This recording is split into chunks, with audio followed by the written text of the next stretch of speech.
Passer à la thématique de la dynamisation des territoires par l'économie sociale et solidaire. Alors, pour ce faire, on a deux intervenantes de la Chambre régionale d'économie sociale et solidaire qui vont se présenter. Mais dans un premier temps, peut-être, pourquoi cette question-là? Qu'est-ce que c'est l'économie sociale et solidaire? On entend souvent parler de tiers-lieux, même des fois troisième lieu pour les médiathèques. On entend parler d'économie un petit peu résiliente, d'enjeux locaux portés par des associations ou des collectifs. Nous sommes parfois interrogés sur une question immobilière de comment tel bâtiment pourrait accueillir telle ou telle activité. Mais cette activité, pour nous, elle est des fois très difficile à définir. Donc aujourd'hui, ce qu'on se proposait, c'était de creuser un petit peu la question de ce sujet-là, de l'économie sociale et solidaire, en essayant de la définir, en essayant de voir le poids qu'elle peut représenter, les leviers que ça peut représenter, et de voir comment vous, collectivités, et nous, CAUE, et nous, partenaires globalement des collectivités, on pouvait être aidants sur cette question-là. Donc je vous laisse la parole. Alors, bonjour à tous. Donc, je suis Chloé Duret. Je suis responsable du développement économique et des territoires à la CRES, la Chambre régionale de l'économie sociale et solidaire. Et bonjour, je suis donc Régine Jaunâtre, je suis directrice du Centre d'études et d'action sociale de Vendée, mais j'interviens ici en tant qu'administratrice de l'association Label ESS Vendée, donc un réseau d'acteurs de l'économie sociale et solidaire du département. On a fait le choix de vous faire cette intervention à deux voix, déjà parce qu'on travaille au quotidien ensemble entre le niveau régional et le niveau départemental, mais aussi parce que ça nous semblait important de pouvoir vous amener des illustrations aussi bien vendéennes qu'ailleurs dans les pays de la Loire de nos propos.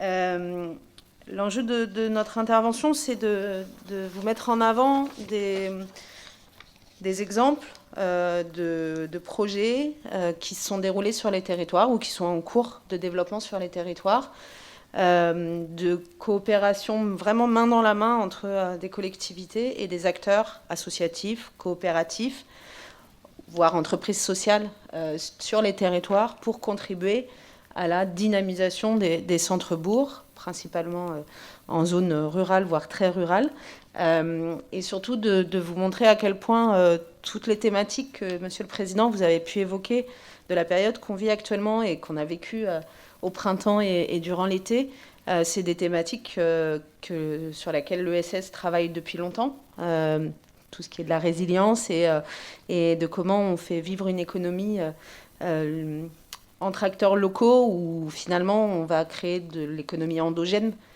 plus qu'exogène. Rapidement, qu'est-ce que c'est la CRES? La CRES, c'est une vieille association de 1901, puisqu'elle date de 82, qui fédère les acteurs de l'économie sociale et solidaire, donc plutôt les réseaux, les fédérations, les unions, du monde associatif, du monde coopératif, du monde mutualiste, des entreprises commerciales de l'économie sociale et solidaire, et les réseaux territoriaux, comme le label ESS 85, qui, il faut le dire, a changé de nom hier, puisque maintenant ça s'appelle le pôle ESS Vendée. Donc on a laissé l'ancien logo, mais il a changé hier. Voilà. Et nos missions, qui sont reconnues par la loi de 2014 sur l'économie sociale et solidaire, c'est de fédérer et représenter l'économie sociale et solidaire, mais aussi de la promouvoir et de la développer.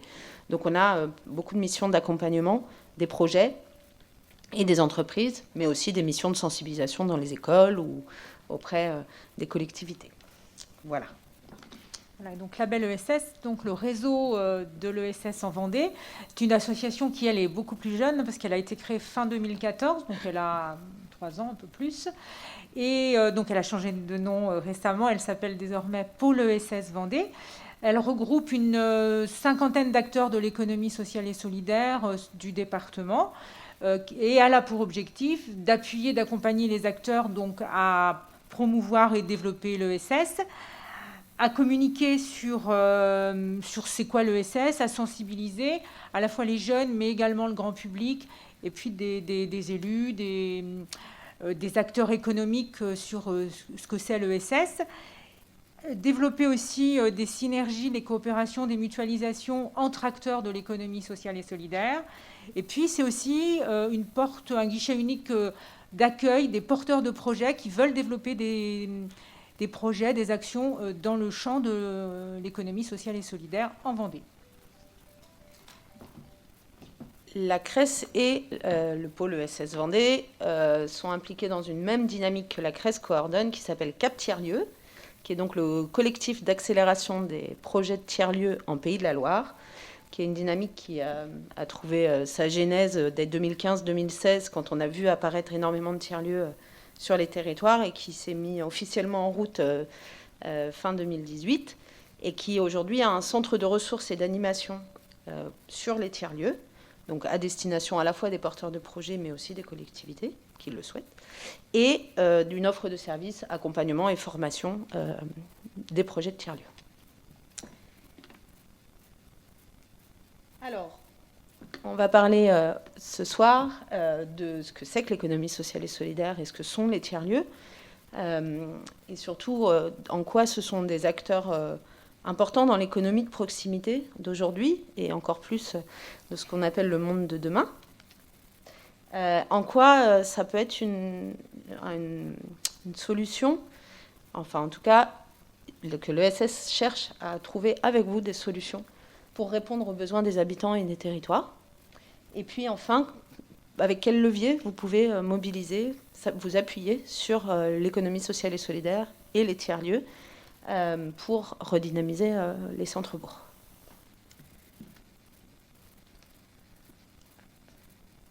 Régine, je te laisse parler de l'ESS. Oui. Alors, un petit topo sur l'ESS en général. Donc, l'ESS, économie sociale et solidaire, c'est quoi ? C'est de l'économie, parce que ça commence par ce terme. Donc, ce sont des acteurs économiques, mais qui portent des valeurs et qui ont envie de faire du développement économique autrement. Autrement, ça veut dire quoi ? C'est d'abord d'avoir une finalité d'intérêt général ou collectif, c'est-à-dire que ce sont des structures qui répondent à des besoins du territoire, qui ont une gouvernance démocratique, donc ce sont des associations, une grosse part de l'ESS et a un statut associatif, mais ce sont également les coopératives, donc toutes les coopératives qui peuvent exister, les SCOP, les coopératives qui ont comme sociétaires les salariés de l'entreprise, mais aussi les nouvelles formes de coopératives, donc en particulier les SIC, les sociétés coopératives d'intérêt collectif, donc qui peuvent regrouper en leur sein, donc avec des collèges, des acteurs, les fondateurs, on va dire, des partenaires qui sont sur le champ économique, des salariés, mais aussi qui peuvent accueillir dans des collèges les collectivités. Voilà, donc ce sont des structures qui se caractérisent par une gouvernance partagée et démocratique, c'est-à-dire qu'une personne égale une voix. Il n'y a pas de notion d'action, et donc on est une personne, on représente une grosse collectivité, et on est un salarié, on est dans la même SIC, et on a chacun sa voix. Et on a le troisième axe, c'est une lucrativité limitée, ça veut dire que ce sont des entreprises qui n'ont pas pour vocation première de développer des bénéfices, même si elles peuvent développer des bénéfices, mais en tout cas les bénéfices ne sont pas redistribués aux sociétaires, sont pour une part réinvestis dans l'outil de production, et puis des parts qui sont prévues et régies par la loi peuvent être redistribuées aux sociétaires de la coopérative. Mais l'objectif prioritaire n'est pas de faire du business, entre guillemets, mais bien de renforcer la structure économique pour continuer de répondre aux besoins et développer de nouvelles activités en phase avec ces nouveaux besoins. Alors, c'est qui les acteurs de l'ESS ? Donc, ce sont, je l'ai dit, des associations. Il y a 165 000 associations actives en France et ça représente 1,8 million de salariés. Donc les associations, c'est quand même une masse d'emplois importante sur les territoires et souvent vraiment de l'emploi de proximité. On en reparlera un petit peu plus loin, mais souvent il y a des associations qui emploient des personnes dans toutes les communes, dans 90% des communes, en tout cas sur le département de la Vendée, 90% des communes ont une association qui emploie au moins une personne. Ce sont aussi des fondations. Alors là, il y en a un petit peu moins sur les territoires. Elles sont souvent plus centralisées, soit au niveau régional, soit au niveau national. En France, il y a 1400 fondations qui participent de l'économie sociale et solidaire. Ce sont des coopératives, donc je viens de le dire, donc des SCOP qui peuvent regrouper 4 salariés, mais aussi des banques coopératives. Donc là, je ne veux pas citer de nom, mais il y en a, et vous en connaissez tous. Voilà. Les mutuelles également font partie de l'économie sociale et solidaire, donc les mutuelles de santé, de prévoyance, qui protègent plus de 38 millions de personnes en France. Donc un poids économique important. Et puis les petites dernières, ce sont les sociétés commerciales d'utilité sociale, donc des sociétés commerciales, mais qui se reconnaissent dans les valeurs de l'ESS et dans la manière d'être organisée de l'ESS, en particulier par rapport à la lucrativité limitée. Et donc elles ont une vocation sociale, elles répondent à des besoins sociaux du territoire et elles défendent les valeurs de l'ESS, donc elles peuvent être intégrées en demandant un agrément qui s'appelle l'agrément ESUS, donc entreprise solidaire d'utilité sociale, pour intégrer le champ de l'économie sociale et solidaire. Donc en fait, des acteurs qui sont très variés et qui interviennent sur tous les secteurs d'activité qui existent. Voilà. Donc quand on est dans une journée, en fait, tout le monde croise au moins un ou des acteurs de l'ESS parce qu'on va le matin déposer ses enfants à la crèche associative, parce qu'on va passer à sa banque qui est une banque mutualiste, parce qu'on appelle sa mutuelle pour un remboursement, parce que on prend une société de transport qui est gérée sous forme coopérative, parce que on va faire du sport et c'est une association, ou bien on va au cinéma associatif de son quartier, ou au restaurant associatif qui vient de s'ouvrir, ou voilà, dans une coopérative pour faire ses courses. Enfin, voilà. Donc en fait, on côtoie l'ESS au quotidien. Une des caractéristiques, c'est quand même, ce sont des structures de proximité.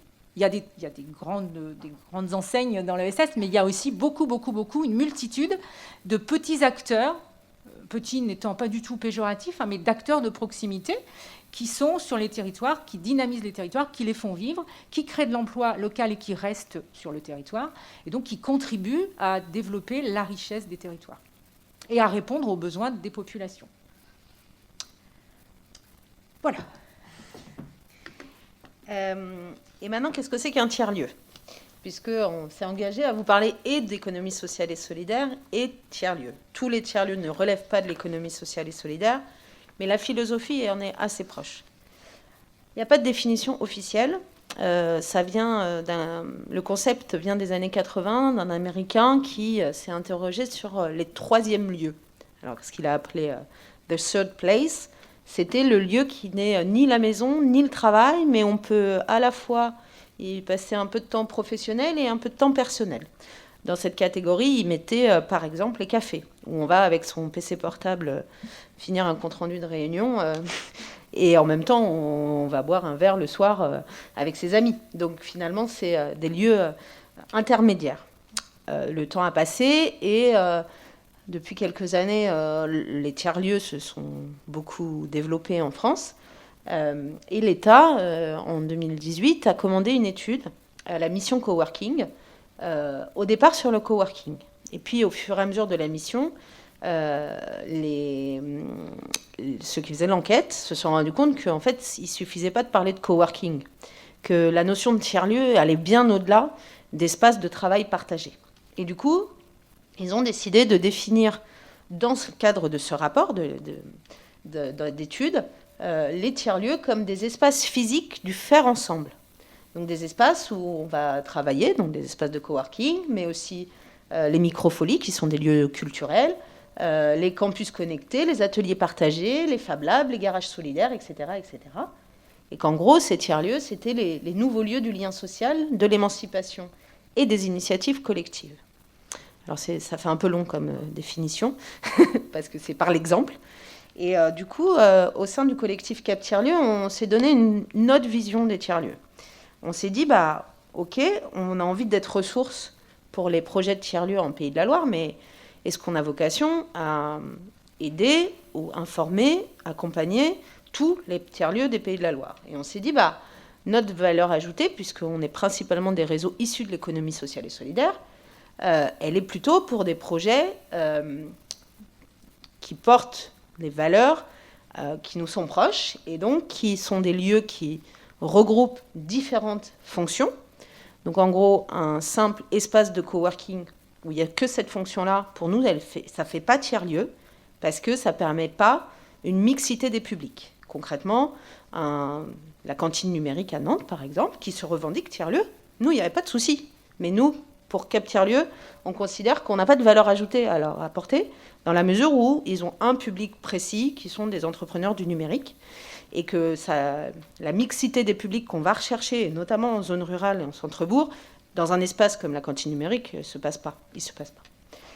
Donc cette diversité d'utilisateurs, c'est important pour nous. C'est-à-dire que des demandeurs d'emploi, des enfants, des seniors peuvent se croiser dans ces lieux, qui sont des lieux de vie et des lieux de partage. Donc plus il y a de mixité et sociale et générationnelle, plus c'est intéressant pour nous. Et puis, il faut que ça soit porté par une communauté. Concrètement, des projets de tiers-lieux qui sont portés pour nous par un entrepreneur unique, comme un pur projet entrepreneurial, on n'a pas de souci avec ça, mais ce n'est pas ce qu'on porte. On considère qu'un tiers-lieu, pour qu'il fonctionne, il faut qu'il soit porté par un collectif. Alors, on n'a pas d'a priori sur le collectif. Ça peut être un collectif de citoyens, mais ça peut être aussi un collectif de personnes morales, ou un mix des deux. Des habitants, la mairie, des associations, des entreprises du territoire qui portent ensemble le projet. Et puis, qui s'appuie sur les principes de l'ESS, donc que Régine vous a présenté. La notion de lucrativité limitée, de gouvernance démocratique, c'est des choses qui, pour nous, sont importantes parce que ça fait aussi la réussite de ce genre de projet. Du coup, on voulait vous montrer 2 exemples, via des vidéos, parce que c'est le genre de lieu... on peut vous les décrire, mais si vous ne les voyez pas, c'est difficile de se rendre compte à quel point ça vient répondre à tout ce qu'on vient de vous dire là. Donc c'est juste pour vous les illustrer et puis surtout pour que vous puissiez après réagir. Alors cet exemple qui est dans le Tarn, comme ils le disent très bien, à Lautrec, un village d'environ 1700 habitants, assez éloigné de nous, et donc on va se rapprocher avec une seconde vidéo. Et on va se rapprocher sensiblement, puisqu'on vient à La Roche-sur-Yon, rencontrer le village de la Verne. Et là, on passera que les 3 premières minutes de la vidéo. Merci. Je pense que vous avez vu le plus important, à la fois sur la variété des activités qu'on a pu voir dans 2 lieux différents, avec des offres complètement différentes, et aussi sur la gouvernance dans le deuxième, où on comprend bien qu'il y a des parties prenantes très différentes, y compris la collectivité, qui a un collège rien que pour elle, dans cette SIC qui porte le village de la Verne. À vous la parole, j'ai envie de dire. Est-ce que déjà, sur l'ESS, les tiers-lieux, avant qu'on rentre dans concrètement qu'est-ce que ça apporte sur un territoire et comment on peut s'y prendre, est-ce que déjà vous avez à ce niveau-là envie de poser des questions ou de réagir? Il y a des choses qui vous interpellent peut-être dans les exemples qui vous ont été amenés.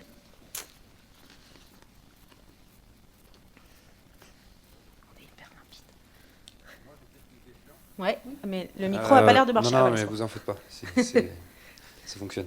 Il y a combien de tiers-lieux en Vendée et quel type de tiers-lieux en Vendée? Ouais. Je te laisse répondre ou pas? En Vendée, donc, il y a aujourd'hui de vrais tiers-lieux qui fonctionnent, il y a le village de la Vergne, à peu près le seul, et puis il y a des projets. Et il y a le Moulin Créatif, oui, qui est un tiers-lieu, oui. Oui, c'est vrai, il y en a 2, alors, on va dire. Donc un qui est donc, le village de la Vergne et La Roche-sur-Yon, et le Moulin Créatif, un tiers-lieu culturel, qui est situé à Montaigu.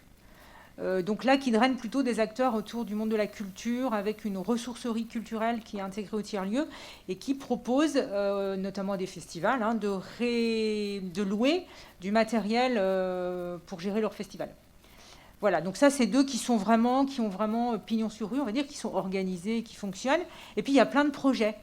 Il y a des projets donc, sur plusieurs communautés de communes qui sont portés par des acteurs locaux, donc des associations, des porteurs de projets, mais aussi des collectivités qui participent. Là, il y a quelque chose qui est en train d'être réfléchi sur la commune de Sèvremont, donc dans l'Est Vendée. Il y a quelque chose en réflexion au château de Landebaudière, donc qui est ici sur la commune de Mortagne, donc qui est plutôt là l'initiative de la collectivité qui a aggloméré autour d'elle des citoyens de la commune, des acteurs économiques, pour essayer de créer quelque chose, parce qu'il y avait un site que la commune a récupéré en gestion et qu'elle s'est dit, mais qu'est-ce qu'on va en faire ? On n'a pas envie de décider tout seul, on voudrait que ça réponde à des besoins des habitants de la commune. Voilà, il y a un projet de tiers-lieu qui est en réflexion, qui part plutôt d'acteurs de l'économie sociale et solidaire sur La Roche-sur-Yon. Il y a plusieurs projets qui commencent à émerger, mais 2 qui sont vraiment en activité, on va dire. Je complète parce qu'il y en a 2 qui sont très actifs dans le réseau des tiers-lieux, mais en fait, il y en a un peu plus que ça quand même. Il y a La Folie à Saint-Jean-de-Mont qui se revendique tiers-lieu. Ouais. Alors, nous, il ne répond pas à notre définition, mais il se revendique. Il va y avoir l'usine créative à Montaigu qui se revendique tiers-lieu. Ouais. Pour le coup, ce n'est pas du tout de l'économie sociale et solidaire, et ce n'est pas multifonction. Donc nous, on ne va pas l'intégrer à nos bases de données. Et on va avoir des lieux comme l'Udilab, je ne sais pas si ça vous parle, où il y a une partie du projet qui relève de l'économie sociale et solidaire, mais pas l'intégralité du projet. Donc en général, on les intègre dans nos statistiques, mais avec cette précision-là. Bon, pour tout vous dire, il est sorti depuis hier le panorama des tiers-lieux en Pays de la Loire, donc qui est issu d'un travail d'enquête qu'on a mené sur les novembre-décembre 2019, qui, du coup, se veut le plus exhaustif possible, puisqu'il est adossé à une cartographie numérique qui a été faite par l'association Ping, et qui montre énormément de portraits de tiers-lieux qui ont répondu à l'enquête, quelles sont leurs problématiques, quels sont leurs impacts sur les territoires, etc., que je vous invite à aller consulter donc depuis hier sur le site de la CRES. Est-ce que vous avez d'autres questions ? Oui.